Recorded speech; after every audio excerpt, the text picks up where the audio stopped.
사랑하는 서문교 성도 여러분, 샬롬. 12월 31일 수요일 아침 말씀 시간입니다. 오늘 아침에 함께 묵상하실 하나님의 말씀은 시편 150편인데요. 제가 봉독해 드리겠습니다. 할렐루야, 그의 성소에서 하나님을 찬양하며 그의 권능의 궁창에서 그를 찬양할지어다. 그의 능하신 행동을 찬양하며 그의 지극히 위대하심을 따라 찬양할지어다. 나팔 소리로 찬양하며 비파와 수금으로 찬양할지어다. 소고치며 춤추어 찬양하며 현악과 퉁소로 찬양할지어다. 큰 소리 나는 재금으로 찬양하며 높은 소리 나는 재금으로 찬양할지어다.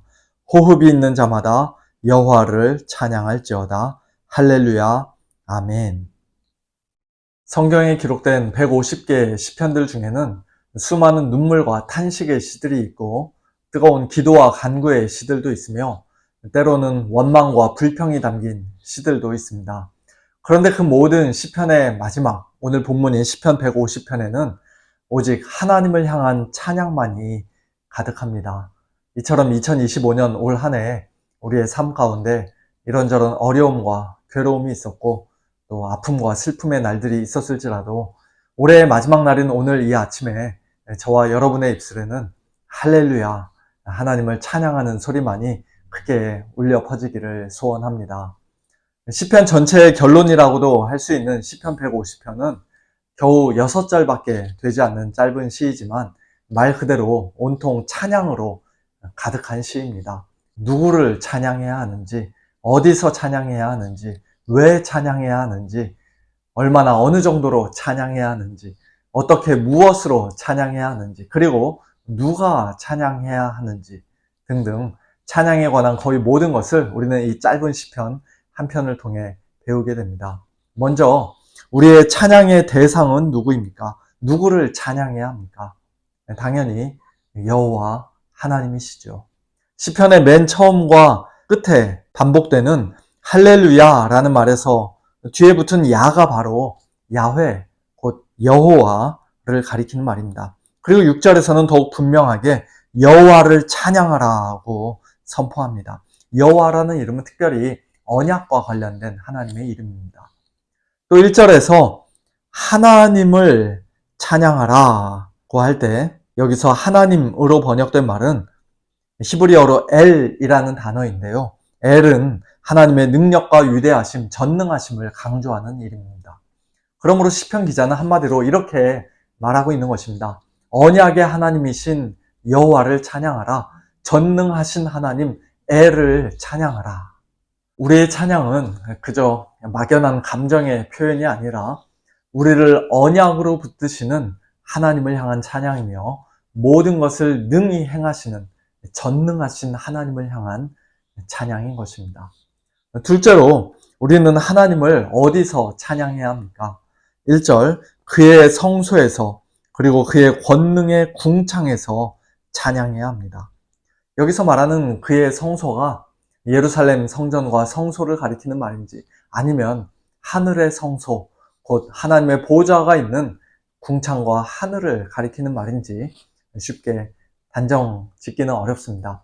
중요한 것은 장소를 정확히 구분하는 것이 아니라 하나님의 임재가 있는가, 하나님의 권능이 드러나는가 하는 것입니다. 하늘이든 땅이든 성전이든 광야든 하나님의 거룩한 임재가 있고 하나님의 능력이 나타나는 곳이라면 그곳이 바로 찬양의 자리입니다. 다시 말해 하나님은 특정한 공간에만 갇혀 계신 분이 아니라 하늘과 땅을 충만히 가득 채우시고 다스리시는 분이시며 그러한 하나님은 어디서든 찬양받기에 합당하십니다. 셋째로 우리는 하나님을 왜 찬양해야 합니까? 2절 그의 능하신 행동을 찬양하며 그의 지극히 위대하심을 따라 찬양할지어다 라는 말씀과 같이 하나님의 능하신 행동과 하나님의 지극히 위대하심이 찬양의 이유와 근거로 제시되고 있습니다. 하나님께서 창조와 섭리와 구원과 심판 가운데 친히 행하신 일들, 곧 그의 능하신 행동을 묵상할 때 그 중에서도 특별히 예수 그리스도를 통해 이루신 놀라운 구원의 역사를 생각할 때 우리는 하나님을 찬양하지 않을 수 없습니다. 또한 하나님의 지극히 위대하심, 곧 하나님이 어떤 분이신가 하는 하나님의 성품과 존재 자체를 깊이 묵상할 때에도 우리는 역시 하나님을 찬양하지 않을 수 없습니다. 그런데 2절 후반부에 나오는 그의 지극히 위대하심을 따라 찬양하라는 말씀에서 따라라는 이 전치사는 이처럼 찬양의 이유를 가리키는 말로 이해될 수도 있습니다만, 그러나 동시에 찬양의 기준을 제시하는 말로도 이해될 수 있습니다. 그래서 자연스럽게 네 번째 질문으로 이어집니다. 우리는 하나님을 얼마나, 어느 정도로 찬양해야 합니까? 하나님의 지극히 위대하심을 따라, 곧 하나님의 지극히 위대하심에 걸맞게 찬양해야 한다는 것입니다. 우리가 뉴스를 통해 종종 보듯이 한 나라의 대사나 대통령이 외국을 방문할 때에는 그 사람의 지위와 중요성에 따라, 또 그 나라의 국력과 위상에 따라 환영의 규모와 방식이 달라집니다. 별로 중요하지 않은 인물이 방문하면 비교적 간단하고 형식적인 환영으로 끝나지만, 매우 높고 중요한 인물이 방문하면 공항에서부터 레드카펫을 깔고 군악대가 연주를 하고 때로는 축포를 쏘아 올리며 성대한 환영을 합니다. 마찬가지로 우리가 하나님을 찬양하는 것은 세상의 어떤 권력자와도 비교할 수 없는 가장 높고 가장 위대하신 하나님의 지극히 위대하심을 따라 그 위대하심에 걸맞은 찬양이어야 합니다. 하나님을 찬양하되 대충 형식적으로 찬양하는 것이 아니라 하나님이 어떤 분이신지를 아는 만큼, 그 위대하심을 아는 만큼 전심으로 최선을 다해 찬양하는 것이 마땅한 것입니다. 다섯째로, 우리는 하나님을 어떻게, 무엇으로 찬양해야 합니까? 3절부터 5절까지의 말씀을 보면 나팔, 비파, 수금, 소고, 현악, 퉁소, 재금 등 모두 7가지 악기가 언급되고 있습니다. 성경에서 7이라는 숫자가 완전수를 상징하듯 이것은 특정한 몇몇 악기만이 아니라 모든 악기를 총동원하여 하나님을 찬양하라는 뜻으로 이해할 수 있습니다. 그런데 이 악기들 중에는 저절로 소리가 나는 악기가 하나도 없죠. 나팔을 불기 위해서는 입으로 힘껏 불어야 하고, 비파와 수금을 연주하려면 손가락을 부지런히 움직여야 하며, 소고와 재금은 박자에 맞추어 손으로 치거나 두드려야 합니다. 또 춤을 추기 위해서는 손과 발을 이리저리 움직이며 온몸을 써야 합니다. 결국 이 말씀은 각종 악기와 더불어 우리의 온 몸과 온 힘을 다해 하나님을 찬양하라는 것입니다. 물론 오늘날 우리의 예배 가운데는 이 모든 악기들을 다 사용하지도 않고 또 춤을 추지도 않습니다. 그러나 중요한 것은 악기를 사용하는가, 사용하지 않는가, 춤을 추는가, 추지 않는가, 그 자체에 있지 않습니다.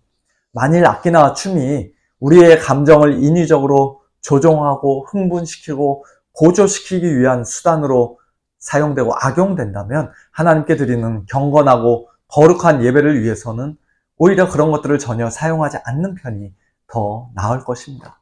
그러나 반대로 우리의 목소리만으로는 하나님께 찬양 드리는 기쁨을 도저히 주체할 수 없고, 또 그 기쁨을 온전히 다 표현할 수 없기에 자연스럽게 악기를 동원하여 사용하고 박수를 치고 손을 들고 때로는 몸을 움직이며 찬양하는 것은 하나님께서 분명히 기쁘시게 받으시는 찬양인 줄 믿습니다. 중요한 것은 형식이 아니라 중심입니다. 감정을 만들어내기 위해 찬양하는 것이 아니라 하나님을 바라보고 묵상하다 보니 마음에서부터 저절로 흘러나오는 감정으로 찬양해야 하는 것입니다. 마지막 6째, 누가 찬양해야 합니까? 6절, 호흡이 있는 자마다 여호와를 찬양할지어다. 우리말 성경은 여기서도 앞구절들과 마찬가지로 찬양할지어다 라고 번역하고 있지만, 사실 히브리어 원문을 보면 6절은 앞에 1절부터 5절까지와는 문법적으로 분명한 차이가 있습니다. 1절부터 5절까지 반복해서 나오는 찬양하라, 찬양할지어다 라는 표현은 하나님의 언약 백성인 우리 성도들을 향해 직접적으로 찬양하라고 명령하는 말씀입니다. 그런데 6절은 문법적으로 명령형이 아니라 청유형 동사가 사용되었습니다. 즉 너희는 찬양하라고 직접 명령하신 말씀이 아니라 호흡이 있는 모든 존재여 여호와를 찬양하자라고 말하며 찬양의 자리로 모든 피조물을 부르고 초대하는 표현입니다. 그러나 이것은 단순한 초대나 부드러운 초청에 불과한 말이 아니죠. 여호와를 찬양하는 것이 바로 너희가 숨쉬고 호흡하며 이 땅에 존재하는 이유다. 그러니 너희도 마땅히 여호와 하나님을 찬양해야 한다. 그와 같은 강한 의미를 담고 있는 말씀입니다. 한마디로 호흡이 있는 모든 존재가 여호와를 찬양하는 것, 그것이 바로 하나님께서 우리에게 생명을 주신 궁극적인 목적이라고 시편 150편은 마지막으로 선포하고 있는 것입니다. 오늘 저와 여러분의 삶 속에 우리의 각 가정에 특별히 우리 서문교회 예배 가운데 이와 같은 찬양이 풍성이 넘쳐나기를 간절히 소원합니다. 우리 자신을 높이거나 다른 어떤 사람을 칭송하는 것이 아니라 오직 여호와 하나님만을 높이며 찬양하는 우리 모두가 되기를 원합니다. 그저 하나님께 잘 보이기 위해 또는 복을 받기 위해 찬양하는 것이 아니라 하나님의 능하신 행동과 하나님의 지극히 위대하심을 깊이 묵상하며 감사와 찬양과 영광을 올려드리기를 원합니다. 하나님의 지극히 위대하심에 걸맞은 가장 최상의 찬양을 드리기에는 우리의 모습이 여전히 너무나 부족하고 연약하다는 사실을 늘 고백하며 더욱더 예수님을 의지하고 성령 안에서 하나님을 찬양하기를 원합니다. 하나님께서 우리 각자에게 주신 목소리로 또 악기를 연주할 수 있는 분들은 아름다운 악기 소리로 하나님을 찬양하고 또 때로는 자리에서 일어서서 때로는 손을 들고 박수를 치고 몸으로 반응하며 우리의 온 몸과 온 마음을 다해 기쁨으로 하나님을 찬양하는 우리 모두가 되기를 원합니다. 그리고 우리끼리만 찬양하는 데서 끝나지 않고 아직 하나님을 알지 못하는 자들, 예수님을 믿지 않는 자들에게도 우리와 함께 하나님을 찬양합시다. 호흡이 있는 자마다 여호와를 찬양해야 합니다. 라고 그들을 예배의 자리로 초대하며 주위 사람들에게 담대히 복음을 전하는 우리 모두가 되기를 원합니다. 지금 이 땅에서는 우리가 하나님께 드려야 할 가장 온전한 찬양, 가장 완전한 찬양을 아직 다 드리지 못하고 있고 또 호흡이 있는 모든 존재가 하나님을 찬양하는 장면도 아직 보지 못하고 있습니다. 그러나 그렇다고 해서 그 찬양이 아직 시작되지 않은 것은 아닙니다.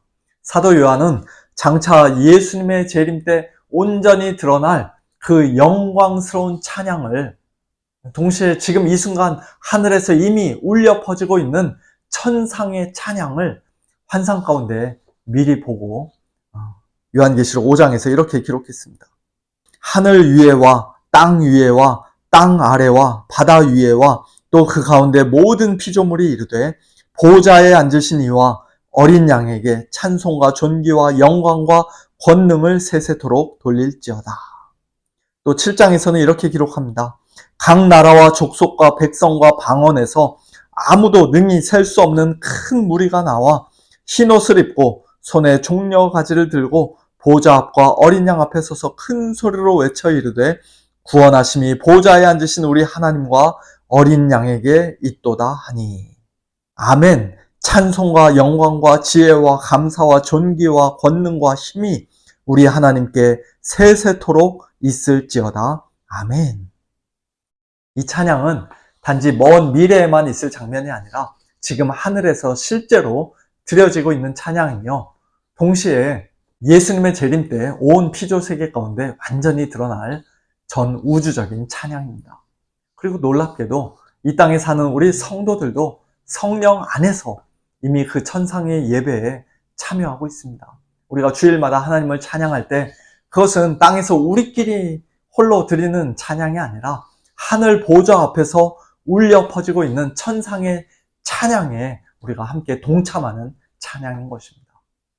이와 같은 천상의 찬양대, 전 우주적인 찬양대에 장차 우리가 영광스러운 부활의 몸을 입고 직접 서게 될 그날을 소망하면서 오늘 이 아침 올해의 마지막을 찬양으로 아름답게 마무리하기를 원합니다. 그리고 다가오는 새해에는 더욱더 큰 기쁨으로 날마다 하나님을 찬양하고 예수 그리스도를 찬양하는 복된 저와 여러분, 우리 모두가 될 수 있기를 예수님의 이름으로 축원합니다. 함께 기도하겠습니다. 하나님 아버지, 은혜를 감사합니다. 2025년 올 한 해 다사다난한 여러 가지 일들이 있었고, 우리 삶 가운데 또 힘들고 어려운 고난들도 있었지만, 그러나 올 한 해의 마지막을 이렇게 하나님을 찬양하는 말씀으로, 시편 150편 말씀으로 마무리하게 하시니 감사합니다.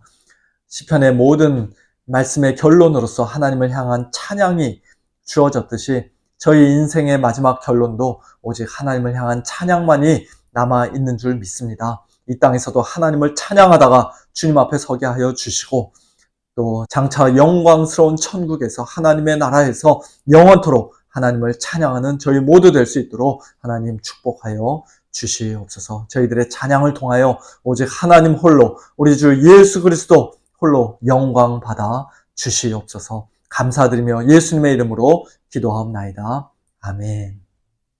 오늘도 하나님을 찬양하는 복된 하루 보내시길 바라고요. 저녁에 우리 함께 모여서 친교의 시간과 또 성구 영신 예배 하나님 앞에 올려드리겠습니다. 성도님들 많이 참석해 주시길 바랍니다.